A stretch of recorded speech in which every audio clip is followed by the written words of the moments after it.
Fido finds a strange hole in the bedroom, and the dream country house became a nightmare. Jennifer Wilson woke up startled by a strange noise coming from under the wooden floorboards. Her breath was rapid and cold sweat trickled down her forehead as she tried to understand what had happened in the early morning hours. At that country house in Woodbridge she had inherited from her husband just 3 months ago. The metallic sound that had woken her seemed to have come from right under the bed where she slept. Jennifer got up slowly, her heart pounding in her chest. Something wasn't right. When she moved the old rug that covered the floor of the master bedroom, her eyes widened in astonishment. There was a perfectly circular hole in the wood, as if someone had used a precision tool to cut it. The hole was about 8 inches in diameter and looked recent. Jennifer knelt beside the opening, noticing that the edges of the wood still had fresh, small splinters. "My God, what is this?" she murmured to herself, her voice trembling. She turned on her phone's flashlight and shone it into the hole. She couldn't see the bottom, but something was glinting down there. With her heart racing, Jennifer realized someone had been there recently. The dust around the hole was disturbed, and there were footprints on the wood that definitely weren't hers. Jennifer ran to the window and looked out. The country house stood isolated in the woods, with only one neighbor nearby. The property of Mrs. Margaret, a 72-year-old lady who had lived alone for decades, was about 200 yards away. It was 15 minutes of panic until Jennifer saw the familiar figure of Mrs. Margaret walking towards her house. The elderly neighbor wore a light blue robe and carried a mug of coffee in her trembling hands. "Jennifer, my dear," shouted Mrs. Margaret from the gate. "Are you all right? I saw strange lights over here during the night." Jennifer rushed down to open the gate. Mrs. Margaret always had her grey hair tied in a low bun and blue eyes that seemed to see everything around her. "Mrs. Margaret, you saw lights here." "What time?" asked Jennifer, still wearing only a beige cotton nightgown. "Around 3 in the morning, my dear. They were lights moving inside the house. I thought it was you. But then it seemed strange. They weren't ordinary lights, you know. They looked like flashlights." Jennifer felt a shiver run down her spine. At 3 in the morning she was fast asleep. The lights couldn't have been hers. "Mrs. Margaret, I need to show you something. Can you come upstairs with me?" The two women went up to the master bedroom. When Mrs. Margaret saw the hole in the floor, her expression changed completely. Her wrinkled face turned pale, and she had to lean on the old dresser. "My goodness," whispered the elderly woman. "This wasn't here yesterday. Are you sure?" "Yes, I am, my dear. I came here yesterday afternoon to bring some fresh eggs. I came into this room to close the window that had been left open. This hole didn't exist." Jennifer decided she needed to investigate what was inside the hole. She went down to the kitchen and grabbed a rope she found in one of the cabinets.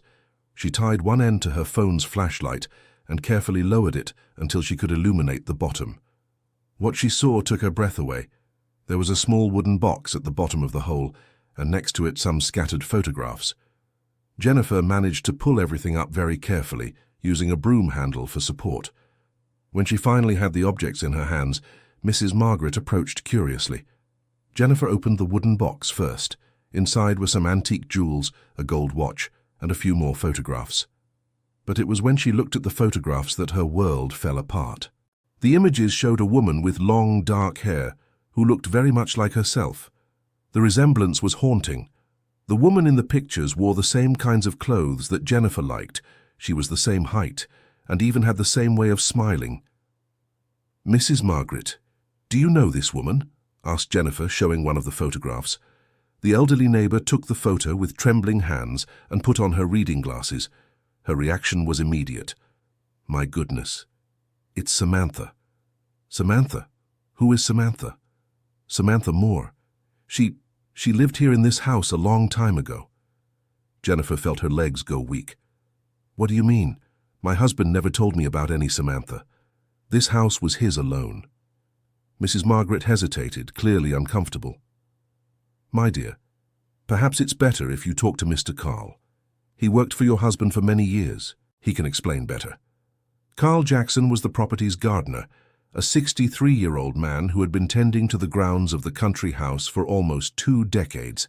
Jennifer had always considered him an honest and hard-working person, but she had never spoken to him about her husband's past.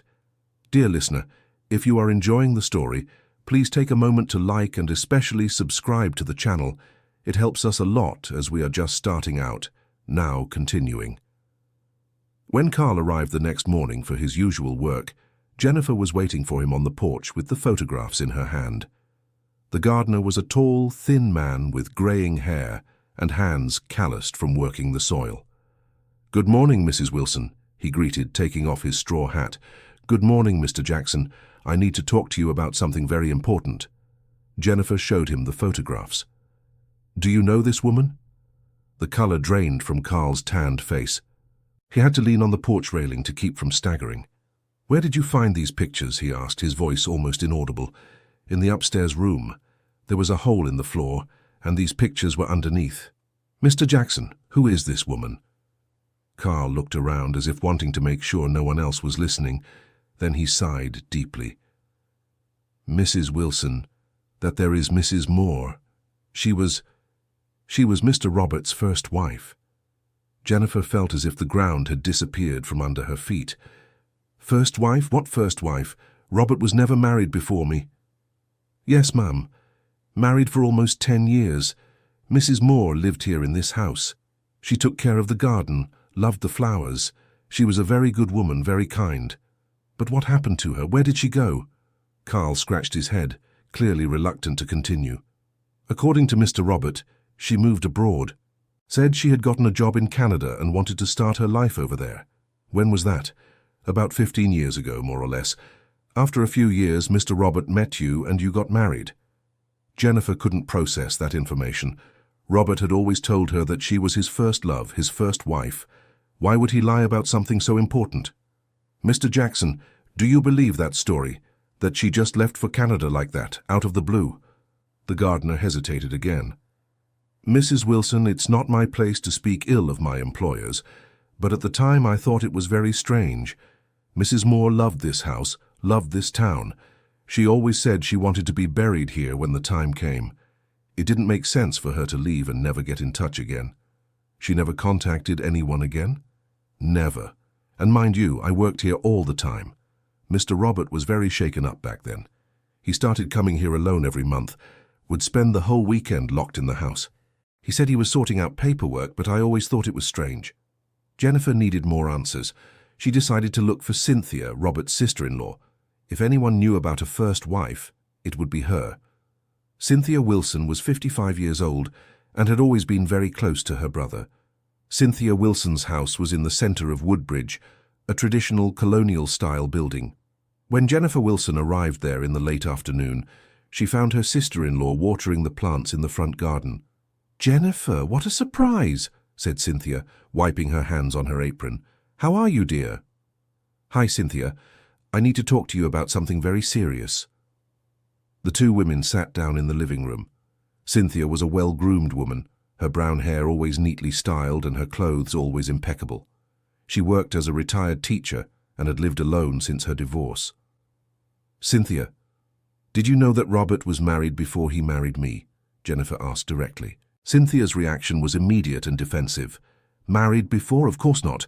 Robert always told me everything. You were his first love." "Then explain this." Jennifer showed the photographs of Samantha. Cynthia took the photos and examined them carefully. Her expression changed subtly, but she tried to hide it. "I have no idea who this woman is. It might be some girlfriend from his bachelor days." "Cynthia, the gardener told me her name was Samantha and that she was married to Robert for 10 years. She lived in the country house." Carl must be confused. Maybe it's senility. Jennifer realized her sister-in-law was lying. There was something in Cynthia's eyes that gave her away. It was the same look she had when she lied about anything. "Cynthia, please be honest with me. I need to know the truth." "Jennifer, dear, you're worrying for no reason. Robert loved you. It doesn't matter what might have happened in his past." But during the conversation, something slipped out. Cynthia mentioned that Robert always visited the country house alone every month for years. "Wait a minute," said Jennifer. "You just said you didn't know anything about his past, but now you're talking about the monthly visits. How did you know about that?" Cynthia realized she had contradicted herself. She turned red and stammered a flimsy excuse. I mean, He mentioned once that he liked to go there to relax. Cynthia, you're lying. I will find out the truth one way or another. Jennifer left her sister-in-law's house more determined than ever to discover what had happened to Samantha Moore. On her way back home, she decided she needed to find someone who might have more information. It was then that she remembered Mrs. Gladys, the former family housekeeper who had worked for Robert even before he married Jennifer. Mrs. Gladys had been fired about 5 years ago, officially due to cost-cutting, but Jennifer had always suspected there was more to the dismissal. Mrs. Gladys lived in a simple house in the Riverdale neighborhood of Woodbridge. She was a 68-year-old woman, her completely white hair always pulled back in a low ponytail, with very expressive brown eyes. When Jennifer knocked on her door the next morning, Mrs. Gladys seemed genuinely surprised. "Mrs. Wilson, what a joy to see you. How are you?" "Hello, Mrs. Gladys. I'm well, thank you. I need to talk to you about something very important." "Of course, my dear. Please come in." Mrs. Gladys's house was small but very cozy. She offered coffee and homemade cookies as they sat in the simple but well-kept living room. "Mrs. Gladys, I need to ask you a delicate question. Did you ever know a woman named Samantha when you worked at the house?" Mrs. Gladys's face closed up immediately. She put her coffee cup down on the table and was silent for a few seconds. "Why are you asking about Mrs. Samantha?" "So you did know her?" "Yes, I knew her. I worked for her for many years before I worked for you." Jennifer felt her heart race. "Mrs. Gladys, what happened to her? Where did she go?" The elderly housekeeper let out a deep sigh. "Mrs. Jennifer, I promised Mr. Robert that I would never speak about this, but he's gone now and you deserve to know the truth." "What truth?" "Mrs. Samantha never left for Canada. That was a lie that Mr. Robert made up." Jennifer felt her blood run cold. "What do you mean?" "She had how can I say it? A problem in her head. She started acting very strangely in the last years of their marriage. She talked to herself, forgot things, went days without bathing. Mr. Robert became very worried." "And what did he do?" "He took her to a private clinic in Greenfield, a place for people with mental problems. He said it was temporary, just until she got better." "But did she get better?" Mrs. Gladys shook her head. "I don't know, my dear. Mr. Robert kept paying the clinic every month. He would visit her regularly, using the country house as a stopping point, but after you got married, he stopped talking about her." Jennifer couldn't believe what she was hearing. "Mrs. Gladys, does this clinic still exist? Do you remember the name?" "Pine Grove Retreat. It's on the road to Pineville. But Mrs. Jennifer, that was a long time ago. I don't know if she's still there." "Why did you never tell me this?" "Mr. Robert made me promise I would never speak of it. He said it was to protect you, that he didn't want you to know he had been married to a mentally ill woman." Jennifer left Mrs. Gladys's house with her mind racing with thoughts. Robert had lied to her throughout their entire marriage. He had a first wife committed to a psychiatric clinic and never said a word about it. But there was still another mystery. Who had made the hole in her house and put the photographs there? And why now, just 3 months after Robert's death? When she returned to the country house, she decided to examine the rest of the house. If someone had made a hole in the master bedroom, perhaps there were others. She started in the living room, moving all the rugs and furniture. To her surprise, she found 3 more similar holes scattered around the house. One in the dining room, another in Robert's office, and a final one in the kitchen. They all had the same diameter and the same appearance of having been made recently. Inside each hole were objects related to Samantha, more photographs, some handwritten love letters, a wedding ring, and even a private diary. Dear listener, if you are enjoying the story, please take a moment to like and especially subscribe to the channel. It helps us a lot as we are just starting out. Now continuing. Jennifer spent hours reading Samantha's diary. The last entries were dated 15 years ago and showed a woman in deep psychological distress. Samantha wrote about voices she heard, about the feeling that someone was always watching her, about the constant fear she felt. But there was something in the last entries that caught Jennifer's attention. Samantha wrote about her suspicions regarding Robert. She mentioned that she had discovered something about his business, something that didn't seem legal. "Robert is not who I thought he was," Samantha wrote. I discovered hidden documents in the office. He is involved in things I can't fully understand, but I know they aren't right. When I tried to talk to him about it, he said I was imagining things. He said it was my illness talking. But I know I'm not crazy. I know what I saw. The next entry was even more disturbing. Robert scheduled a psychiatry appointment for me. He said I need professional help, but I don't need a psychiatrist. I need answers. I need him to explain these documents to me. Why does he have so much money in accounts I don't know about? Why are you receiving payments from companies that don't exist? The last diary entry was almost illegible, as if Samantha had written it with trembling hands. They're taking me today. Robert said it's for my own good, but I know it's to silence me. I know too much. If anything happens to me, I want someone to know the truth. The documents are hidden at the country house. In the master bedroom, there's a loose floorboard near the window. Everything is underneath it. Jennifer ran to the master bedroom and examined every floorboard near the window. She found one that was slightly different from the others. With the help of a crowbar she found in the tool shed, she managed to pry it up. Under the board was a large envelope with documents. They were contracts, receipts, and bank records showing that Robert was involved in money laundering schemes through shell companies. The amounts were huge, far more than Jennifer had imagined her husband possessed. Now she understood why Samantha had been committed. It wasn't because of mental illness. It was to silence her. But there was still the question of who had put Samantha's belongings in the holes in the house. Someone wanted Jennifer to discover the truth. But who? The answer came the next morning when she found Mrs. Margaret waiting at her gate. "Jennifer, my dear, I need to talk to you," said the elderly neighbor, looking more serious than usual. "Of course, Mrs. Margaret. Please come in." The two women sat on the porch. Mrs. Margaret was clearly nervous, constantly fidgeting with her hands. "Jennifer, I haven't been completely honest with you about Samantha." "What do you mean?" "Samantha Moore was my sister." Jennifer's eyes widened. "Your sister?" "My younger sister, 2 years younger than me. When she married Robert, I was so happy. I would finally have my sister living close to me. But why did you never tell me this? Because Robert asked me not to talk about her after you married him. He said it would be better for everyone if the past stayed in the past. So it was you who put the things in the holes?" Mrs. Margaret nodded in confirmation. "Yes, it was me. I kept all those photographs and belongings of Samantha all these years.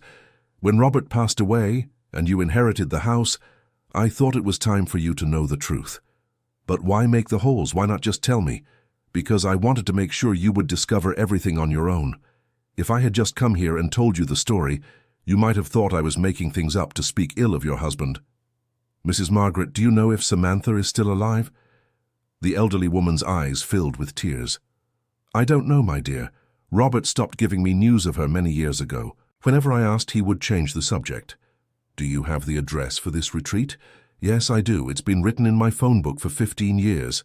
Jennifer decided she needed to find out what had happened to Samantha. If she was still alive, she deserved to be taken out of that situation.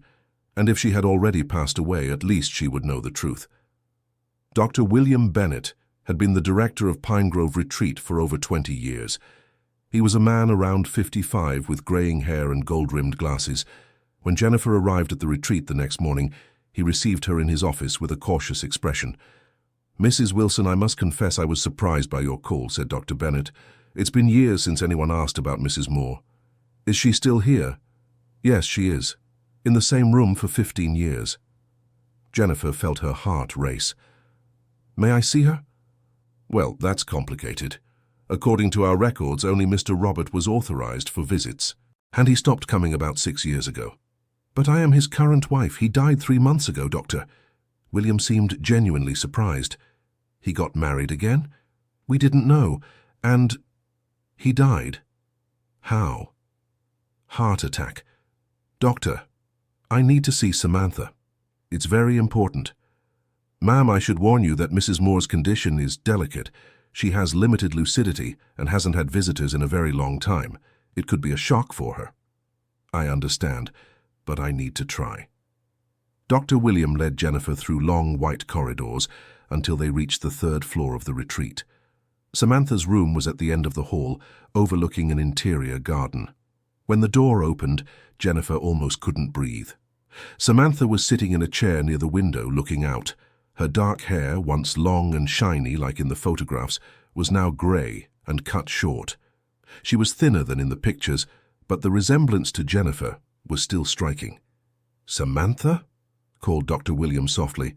"You have a visitor." Samantha turned slowly. Her eyes, which must have been bright once, now seemed empty and distant. She looked at Jennifer with curiosity, but without recognition. "Hello," Samantha said in a very low voice. "Are you the new nurse?" Jennifer felt tears spring to her eyes. "No, Samantha. My name is Jennifer. I came here to talk to you." "Jennifer. That's a pretty name." Samantha smiled weakly. "You look like someone I used to know. Or maybe I look like you. Sometimes I get confused." Dr. William whispered to Jennifer. "She has moments of clarity, but they are rare and brief." Jennifer approached and sat in the chair next to Samantha. "Samantha, do you remember your house, the country house in Woodbridge?" Samantha's eyes lit up slightly. "The house? Yes, I remember the house. It had a beautiful garden. I planted red roses near the porch." "That's right. And do you remember Robert?" Samantha's face closed up immediately. A shadow passed over her eyes. "Robert," she repeated the name as if it were a bitter word. "Robert brought me here, said I was sick, but I wasn't sick. I knew the truth." Jennifer exchanged a meaningful look with Dr. William. "What truth, Samantha?" "The truth about the papers, the hidden papers. There was so much money. Money that shouldn't have been there." Dr. William looked surprised. Clearly, Samantha had never mentioned anything about this in the 15 years she had been a patient. "Samantha, can you tell me about these papers?" "I tried to tell Robert, but he said they were figments of my sick imagination, said I was seeing things that didn't exist." Samantha began to get agitated. "But I saw them. I saw the documents. I knew it wasn't right." "It's all right, Samantha," said Jennifer, taking her hand. "I believe you." Samantha looked deeply into Jennifer's eyes. For a moment, she seemed completely lucid. "You believe me? After all these years, someone finally believes me?" "I do believe you. I came here to take you away from this place. But Robert said I can't leave. He said I need to stay here until I get better." "Robert is gone, Samantha. He can't tell you what you can or can't do anymore," Dr. William intervened. "Mrs. Wilson, releasing a patient who has been institutionalized for so long is a complex process. There's paperwork, evaluations." "Doctor, with all due respect, this woman was committed against her will to be silenced. There is nothing wrong with her mentally. She was the victim of a conspiracy. That is a very serious accusation. It's the truth, and I have proof." Jennifer showed Dr. William copies of the documents she had found under the floorboard. The doctor turned pale when he saw the content. "My God," he murmured. "If this is true, this retreat has been an accomplice to a crime. Doctor, please, help me get Samantha out of here. She has suffered enough." William hesitated for a few moments, clearly torn between medical protocol and doing the right thing. "I'll expedite the release process," he finally said, "but it will take at least a week." Jennifer visited Samantha every day that week. With each visit, Samantha's lucidity seemed to return a little more. It was as if having someone who believed in her version of events was waking her mind from the fog it had been submerged in for 15 years. On the 4th day of visits, Samantha made a revelation that left Jennifer shocked. "Jennifer, I need to tell you something very important," Samantha said, holding her hand firmly. "I had a daughter with Robert." Jennifer's eyes widened. "A daughter? Where is she?" "I don't know. When I was admitted, she was only 5 years old. Robert said he would arrange for a good family to take care of her, since I couldn't anymore." "What was her name?" "Emily. Emily Moore Wilson. She was a beautiful girl with my eyes and her father's nose." Jennifer felt her world spin again. Robert had hidden not only a first wife, but also a daughter. "Samantha, do you have any idea where Emily might be?" "Robert mentioned once that a wealthy family from Woodbridge was interested in adopting her, but I never knew the details." Samantha began to cry. "My daughter must have grown up thinking I abandoned her." "We'll find her, Samantha. I promise we will find Emily." Dear listener, if you are enjoying the story, please take a moment to like and especially subscribe to the channel. It helps us a lot as we are just starting out. Now, continuing. Jennifer knew she would need professional help to find Emily. She sought out Michael Thompson, a lawyer specializing in family law who had been recommended by a friend. Dr. Michael was a 42-year-old man, tall and dark-haired, with an excellent reputation in the city. His office was in the historic center of Woodbridge, in an old two-story townhouse that had been restored. Dr. Wilson, I must say your case is one of the most complex I've ever seen, said Dr. Michael after hearing the whole story. An irregular adoption from 15 years ago won't be easy to trace. But is it possible? It is possible, yes. I'll need a few weeks to do the necessary research. Fortunately, Woodbridge isn't a very big city. If Emily was indeed adopted by a wealthy family from here, it shouldn't be hard to find clues. While Dr. Michael worked on the search for Emily, Jennifer focused on helping Samantha readjust to the world outside the retreat. The release finally came through, and Jennifer took Samantha to live temporarily at the country house. It was a shock for both of them. Samantha cried when she saw the garden she had tended with such care years ago, now overgrown with weeds. The red roses she mentioned were gone, but the roots were still there. "Can I plant them again?" Samantha asked, kneeling by the abandoned flower bed. "Of course you can. This is your home too," Jennifer replied. Mrs. Margaret was emotional upon reuniting with her sister after 15 years. The two hugged and cried together for a long time. Margaret had saved some of Samantha's clothes and personal items all those years, hoping for the day she would return. "I always knew you weren't crazy," Margaret said. "I always knew Robert was lying." "Why did you never try to visit me at the retreat?" Samantha asked. "I tried several times, but Robert wouldn't allow it. He said visits could interfere with your treatment. I was a fool to believe him."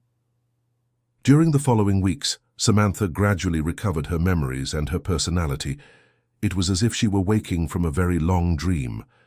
She told Jennifer details about her life with Robert that none of the documents had revealed. "To say he was different in the beginning," said Samantha while the two organized old photographs. "Affectionate, attentive, but then he started getting paranoid, secretive. He would spend hours locked in his office making phone calls in a low voice." "When did you start suspecting him?" "When I found the first hidden documents. It was too much money for someone who officially earned so little. I started paying more attention to his phone conversations." "What did you hear?" "Names of companies I had never heard of, talks about transfers and cleaning money. Once I heard him talking about bribes for IRS agents." Jennifer realized that Robert had built a whole double life, keeping his illicit activities completely hidden from her too. She felt like a fool for never having suspected anything. It was when Dr. Michael called with news about Emily. "I found your daughter," he said over the phone, "and she lives right here in Woodbridge." Jennifer and Samantha rushed to the lawyer's office. Dr. Michael had put together a complete dossier on Emily Moore Wilson. "Emily was adopted by the Parker family," explained Dr. Michael.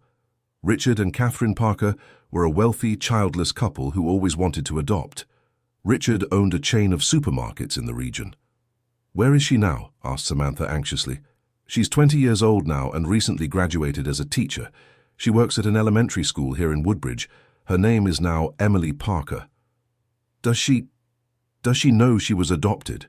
Samantha could barely speak. "According to my research, yes. The Parkers were always honest with her about that. But she doesn't know details about you or the circumstances of the adoption."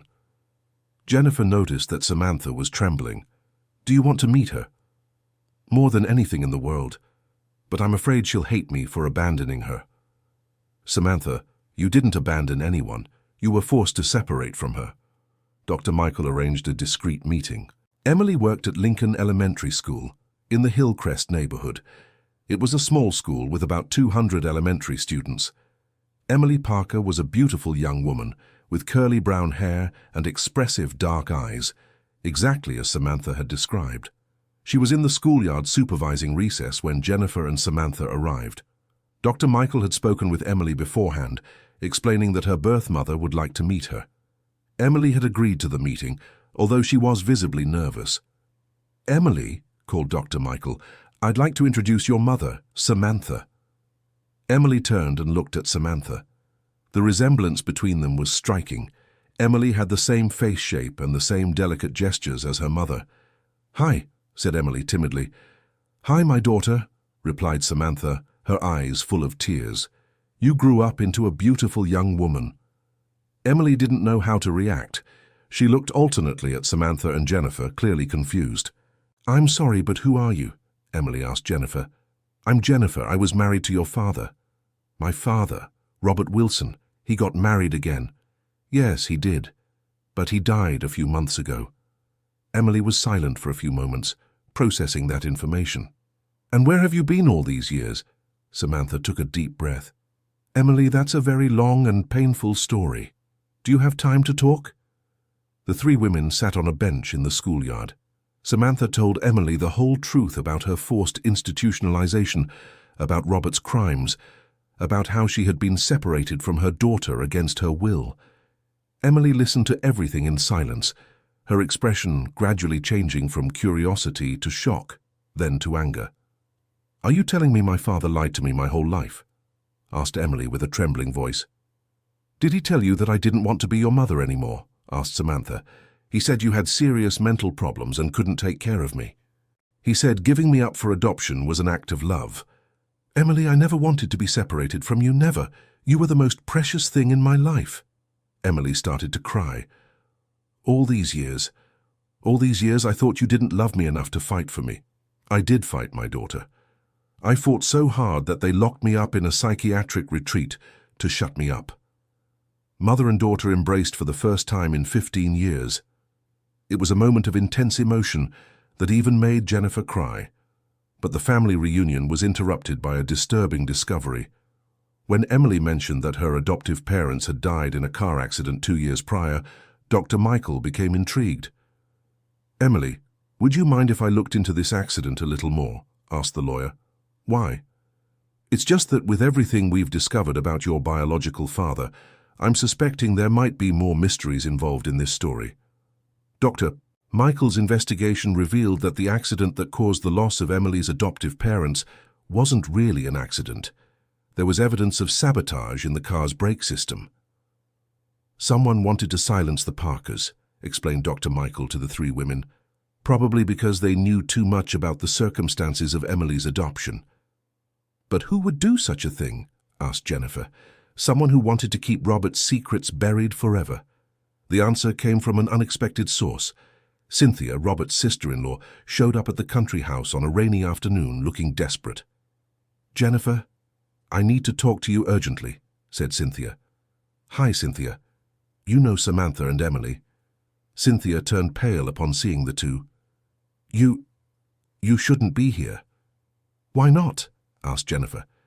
"Because there are powerful people who don't want you to discover certain truths." "What people?" Cynthia hesitated, clearly afraid. "Robert's partners in the illegal businesses. They didn't die with him, and they know you're poking around in dangerous things." "Were you the one who had Emily's parents killed?" asked Samantha directly. "No, I would never have anyone killed. But I knew about the plan. I tried to convince them not to do it, but they said there was no choice." "Who are these people?" insisted Jennifer. "A group of businessmen from the region who used Robert's shell companies to launder money from various illegal activities. When Robert died, they became worried the crimes would be discovered. And why are you telling us this now?" "Because I can't live with this guilt anymore. And because they are planning to do something against you too." Cynthia explained that the group had found out about Dr. Michael's investigation and about Samantha's reunion with Emily. They saw the three women as a threat that needed to be eliminated.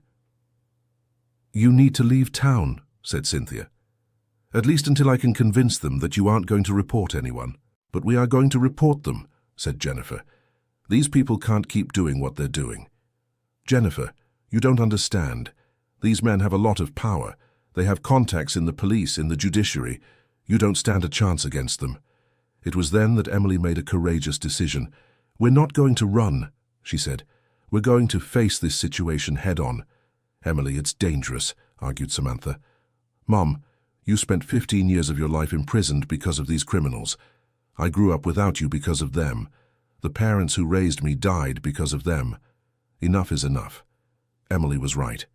Running away wouldn't solve anything. The criminals would remain free and other innocent people could be harmed. Dr. Michael suggested a different strategy. What if instead of hiding, we did the opposite? What if we made this whole story public? What do you mean? Asked Jennifer. Let's look for an investigative journalist. If the whole story is published in the newspapers, it will be impossible to silence you without drawing even more attention. The idea seemed risky, but it made sense. Dr. Michael had a contact at the local newspaper, a journalist named Catherine Reynolds, who specialized in investigations about corruption. Catherine Reynolds was a 53-year-old woman with graying hair cut in an elegant bob and penetrating eyes behind red-framed glasses. She had won several awards for her reports on corruption schemes in the region. When Dr. Michael presented the case to her, Catherine was fascinated. "This is exactly the kind of story I look for," she said. "A corruption scheme, money laundering, a woman forcibly committed, a child separated from her parents. It's a report that can change a lot in this city."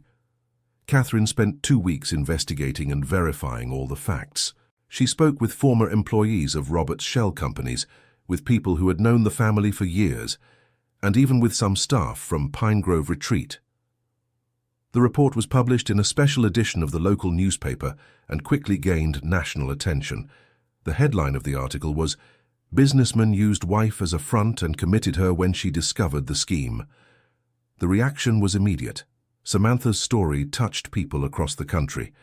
Many women identified with her situation and began sharing their own stories of abusive relationships, but the publication of the report also had negative consequences. The morning after publication, Jennifer received a threatening call. "You've made a big mistake," said a distorted male voice. "Now you'll face the consequences." Jennifer was not intimidated. "Who are you? What do you want?" "We want you to publicly retract. Say you made it all up, that Robert was innocent." "We will never do that. Then you'll find out what we're capable of." The call ended, but the threat hung in the air. The 3 women decided to stay together at the country house, supporting each other during that difficult time. It was Mrs. Margaret who had the idea that would change everything. "Jennifer, what if instead of being on the defensive, you used all this media attention to do something positive?" suggested the elderly lady. "What do you mean?" "Turn this house into a shelter for women who have gone through situations similar to Samantha's. Use your story to help other people." The idea was brilliant. Instead of hiding, they would use their experience to create something that could help other women. Jennifer, Samantha, and Emily worked together to develop the project. They would turn the country house into a temporary shelter for women who needed to get away from abusive relationships or who were facing problems similar to what Samantha had faced. The project gained support from the local community. Many people volunteered, donated furniture and clothes, and contributed financially. Even some honest business owners from the area offered help. The transformation of the house was emotional. The room where Jennifer had found the first hole was converted into a cozy living room. Robert's office, where he planned his crimes, became a library and study room, but the most symbolic change was in the garden. Samantha planted her red roses again, but this time they shared space with flowers of various colors planted by the women who came seeking shelter at the house. "Each flower represents a new chance to start over," Samantha explained to the guests. The project was officially launched 6 months after the article was published. The chosen name was New Beginnings House, and the first group of residents included 5 women between the ages of 25 and 60. Emily left her job at the elementary school to dedicate herself full-time to the project as coordinator. She had discovered her true calling, helping people who had gone through traumas similar to hers. "It's as if my entire life experience finally makes sense," Emily told her mother.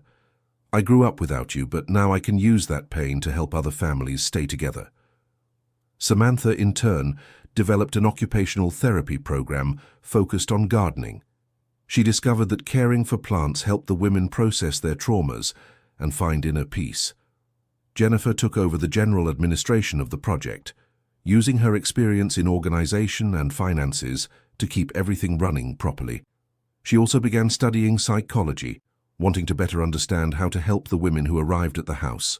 Mrs. Margaret, despite her advanced age, insisted on helping as a volunteer. She cooked daily for all the residents and became a sort of adoptive grandmother to many of them. "I never thought that at 72 I would discover my life's purpose," Mrs. Margaret joked. 6 months after New Beginnings House opened, something unexpected happened. Cynthia showed up at the door, carrying a suitcase.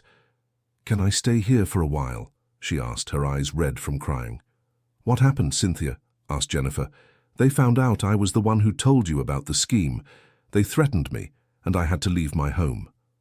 Jennifer hesitated. Cynthia had been an accomplice to Robert's crimes for years, but at the same time she had done the right thing in the end, helping them protect themselves. "You can stay," Jennifer finally said. "But you'll have to participate in the activities like all the other residents." Cynthia agreed. During the following weeks, she went through a deep process of self-discovery and remorse. She attended group therapy sessions and helped with the house chores. "I spent my whole life being a criminal sister and pretending I knew nothing," Cynthia said during one of the sessions. "Now I want to learn how to be a better person." Cynthia's transformation example inspired other residents. If a woman who had been an accomplice to crimes could change and start over, all of them could also overcome their challenges. 1 year after New Beginnings House opened, the project had become a national reference. Women from all over the United States sought help, and other similar houses began opening in different cities. Catherine Reynolds, the journalist who had published the original article, returned to do a follow-up story. She was impressed by the transformation that had taken place. "You've turned a personal tragedy into a force for social change," said Catherine. "It's one of the most inspiring stories I've ever covered." During the interview, Samantha made a revelation that moved everyone. "I spent 15 years in a psychiatric retreat, being treated as crazy by people who wanted to silence me," she said. "But today, I understand that all of that was part of a bigger plan. If I hadn't gone through all that, I might never have developed the empathy and strength needed to help other women." Emily completed her mother's thought. "And I grew up without my biological mother, but I was raised by wonderful adoptive parents who taught me solid values. Today, I use both the love I received from them and the pain of separation to be a better person." Jennifer also reflected on her journey. "I discovered that my husband had been lying to me throughout our entire marriage. But that painful discovery led me to meet Samantha and Emily, and together we created something beautiful and transformative." 2 years after finding the first hole in the bedroom, Jennifer looked out the window of New Beginnings House and saw a garden blooming with vibrant colors. 15 women had passed through the house during that period, and all of them had managed to rebuild their lives. Some had returned to their families after resolving relationship problems. Others had found jobs and financial independence. Some, like Cynthia, had decided to stay on as permanent volunteers. The hole in the master bedroom, which once represented Robert's dark secrets, was now covered by a small indoor garden where medicinal plants grew. It was a powerful symbol of how pain can be transformed into healing. "You know what amazes me the most about this whole story?" Emily said to Jennifer on a sunny afternoon. "What?" "How everything started with you finding a hole in the floor and ended with us filling the holes in the lives of so many women." Jennifer smiled. Emily was right. What had started as a disturbing discovery had become their life's mission. Samantha, who was planting new seedlings in the garden, looked up and said, "Do you know the moment when I realized it was all worth it?" "Which one?" the other two asked in unison. "It was when one of the house's first residents came to me and said, 'Samantha, thank you for suffering so much. If you hadn't gone through all of that, this house wouldn't exist, and I would have nowhere to restart my life.'" The 3 women hugged, contemplating the garden that symbolized rebirth and hope. The dream of the country house had truly become a nightmare when Jennifer discovered the holes. But sometimes, nightmares are necessary to wake us up to reality and give us the courage to create even more beautiful dreams. The New Beginnings House project continued to grow and expand. More houses were opened in other cities, always following the model created by Jennifer, Samantha, and Emily. They had transformed their personal traumas into a national support network for women in vulnerable situations. And when people asked how it all began, they always told the story about a mysterious hole found in a country house bedroom, and how that hole had become a doorway to the transformation of many lives. End of story. So, what did you think of this story of overcoming and transformation? Were you able to feel the emotion of these three brave women's journey? Leave your opinion in the comments and tell us, do you believe difficult situations can be transformed into forces for good? Share your experiences with us. Don't forget to leave your like and subscribe to the channel so you don't miss other inspiring stories like this one.